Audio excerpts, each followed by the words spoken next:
Hello everyone, Geriatric here with Gary, and I hope you are staying retroactive. And tonight it's the movie review, and tonight it was Rings.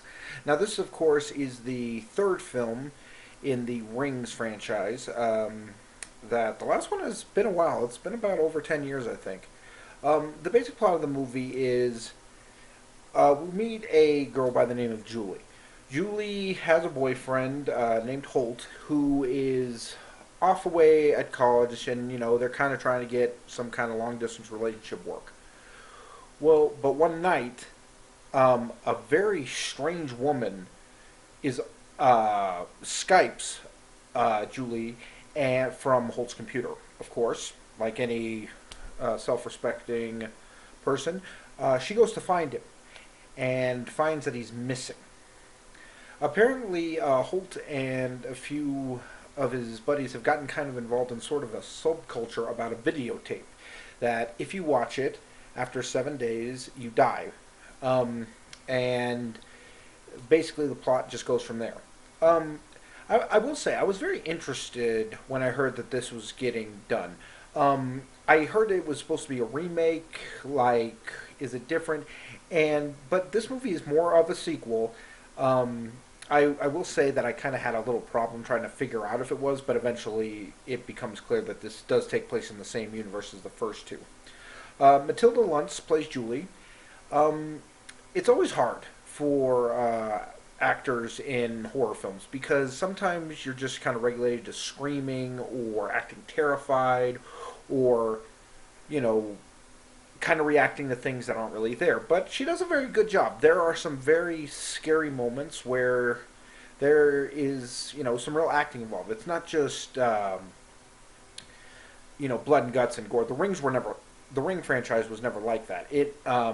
She has to act from very disturbing and disgusting things. Holt is played by Alex Rowe, which is, again, a very tough role because when we're introduced to him, he's missing. And you got to find out, so you got to kind of play a character when you do see him that you've only just kind of who started the plot altogether. Some other notable guys in this is Vincent D'Onofrio, who I love. Always been a fan of his since Full Metal Jacket. Loved him in Law and Order: Criminal Intent. He was fantastic. It was Wilson Fisk in the new Daredevil series. And he's just very good. He always ends very air of like, I guess the word is gravitas to a role, and he does it too in this one. And Johnny Galecki is in this movie. You might know him as Dr. Leonard from The Big Bang Theory, which I didn't know he was in this movie. It was kind of a shock to see him in that role, but he does very good. He kind of plays a guy who is searching for an answer to is there life after death, and of course it gets involved with this special little videotape. Excuse me. As I said, the Ring movies were always very interesting because unlike traditional horror films, they were always rated PG-13. So, and as I said, that kind of makes it more scary because you can't rely on blood and guts. You really have to use scares. And, the monster, if you will, Samara, it's very creepy. Children are very creepy for some reason. It's funny in horror films. They're either used as in life-threatening situations because that's really scary because you're like, oh my god, I can't have a kid, or they are the monster. And so the idea, much with the Rings, and of course, if you don't know, this is of course all the Ring movies were from remade from Japanese movies. Is that much like The Grudge, which, if you were to ask me which is the scarier movie, The Grudge or The Ring, I would have to say The Grudge, just because there was a lot of very unsettling things in The Grudge. But it's very different. It's very interesting because even though this is an American remake, there are things taken from the Japanese culture, especially in the horror movies. And some of the Japanese horror movies are very, very weird, but they work because you haven't really seen it. They're not very big into like a Jason Voorhees type character or Dracula. They're much more into supernatural things that there's almost a sense of inevitability about it. Um, as I said, in The Grudge, of course, if you walk into a house, you're dead. There's no way to stop it. There's no crucifix or gun you can grab to kill the monster. You're just dead. And with the rings, it's the same thing. If you watch this tape, in 7 days you're going to die, and before that you're going to be terrorized. And the idea is it's very simple, but it's also very frightening. As I said, because there's that sense of inevitability. Once you watch the tape, you're done. It's over. You might as well just kill yourself because in 7 days you're going to die. There's literally almost no way to stop it. Um, with the character of Samara, they really expanded that on the in the Ring 2, if you saw it, about trying to give her a backstory. But it's kind of difficult because while there is an explanation, sort of how did her parents treat her, you never really get a sense of what's going on. Like why after this girl died did she suddenly gain these malevolent powers, and it's never really explained.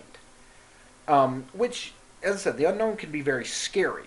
If you have, if there's, if there's a guy who's like, well, he used to be a criminal, then he all this happened, and he started killing people. You're kind of like, okay, I get the motivation. But if things are just happening because that's just how things are happening, that's kind of scary too. This one was directed by Javier Gutierrez, who does very good. He knows, and I think it's also kind of almost like uh, predestined that you have to in these type of movies is there's kind of a very slow build. It's very slow because you can't just have this thing jumping out. As I said, you get 7 days, but it's finding out. Especially if you're a fan of these series, before those 7 days comes up, there's going to be some horrifying things happening, and that's really scary because it doesn't become waiting for what's going to happen; it's what's going to happen, and that really works.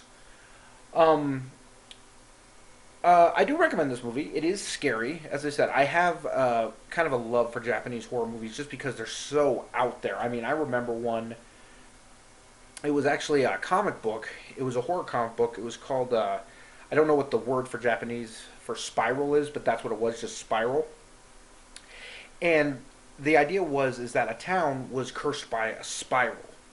And when you hear that, you're like, that doesn't make any sense. That's not scary at all. What does that even mean? But through what you see in there, it becomes terrifying because you start thinking of different things. And as I said, that different way of looking at things is kind of what the Japanese horror kind of brings to the horror film. As I said, rated PG-13, but as I said, leave the kids at home. There's some very scary imagery, disturbing imagery too. Sometimes in these movies you kind of go for the jump scare, and there are jump scares, but this is more of a disturbing thing where you kind of like are creeped out. You're not jumping out of your skin. You're just kind of like, oh, you're kind of going into yourself. So, but yeah, check it out. As I said, it was good. I don't know if you want to put it in the Ring. I don't think nothing, even the second Ring couldn't top the first one, just because of the originality of the idea. And the fact is, to me, if you have a movie that keeps going, Friday the 13th, Paranormal Activity, any of that, is the first movie is always the scariest because you're kind of thrust into a world there you don't know the rules, you don't know what to do, and you don't know what's happening. After a while, you're like, okay, this is what's going to happen now. So, but yeah, if you've never seen The Rings, you can jump into it. It's not saying, well, same characters from before and everything else. It's kind of uh, it would kind of be a reboot in the fact that you don't have to watch the first two to know what's going on. So yeah, check it out if you want a scare. And I was trying to think of something else. There was something else I wanted to mention about. Oh yeah, you know what I've heard? That in Japan they're actually trying to do a movie where it's um, their version of Samara versus the girl from The Grudge. It's kind of like a Jason versus Freddy matchup. I thought that'd be very strange. So yeah, check it out. That was Rings. My name is Geriatric. His is Gary, and just remember to keep it retro. It does feel like the end. Because with the Resident Evil films, where it got to a point where, humanity had been destroyed by about, I'm going to say, the third movie. And so it was just basically saying, well, if humanity's pretty much gone, why are we keep doing this? But of course, these movies were conceived long before the Walking Dead series, which is that exact premise.